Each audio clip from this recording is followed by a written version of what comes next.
bacu. Muri iyo njyana nziza rero ngo niyo Altil yateguye kugira ngo yakiremo Jolly.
Iyo mpamvu yantumye ngo nkubwire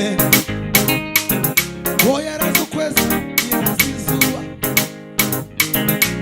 yaramenye ubwo yakubonye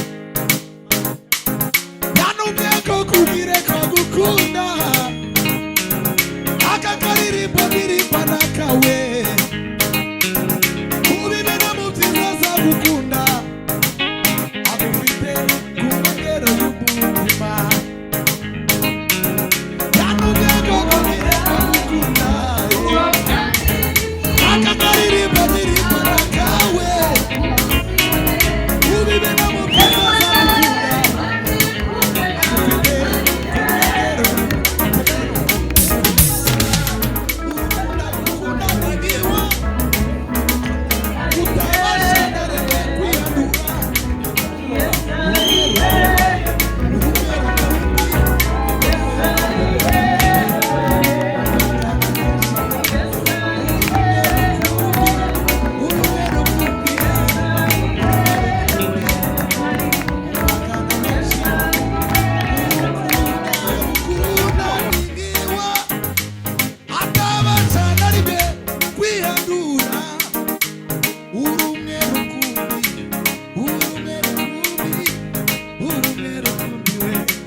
Yahweh sana lolenge nayo sana. Yahweh sana. Yahweh sana lolenge nayo sana. Yahweh sana. Yahweh sana lolenge nayo sana. Yahweh sana. Yahweh sana. Yes.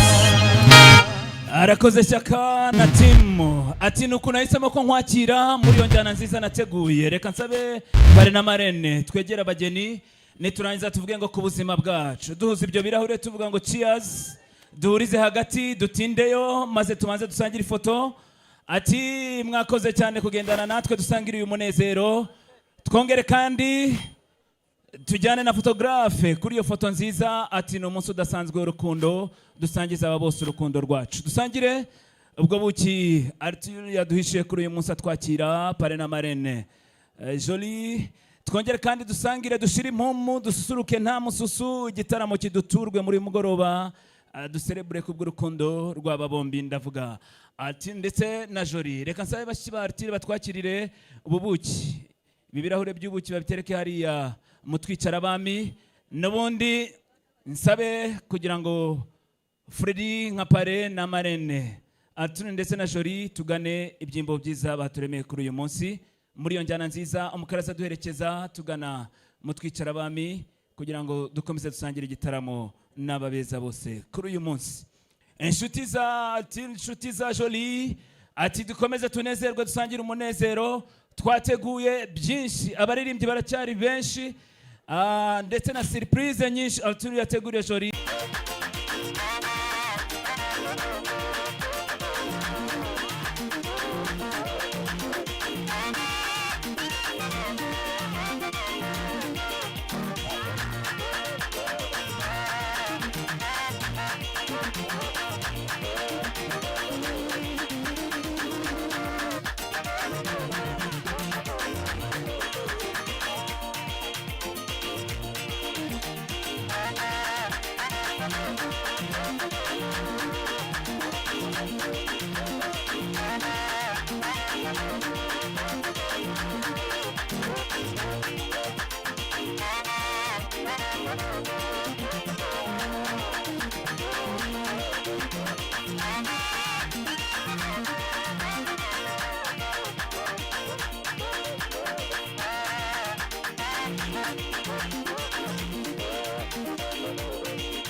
murakoze cyane tugihagaze reka nsabe n'abari bicaye bose icyubahiro tugiha Imana dusangira isengesho.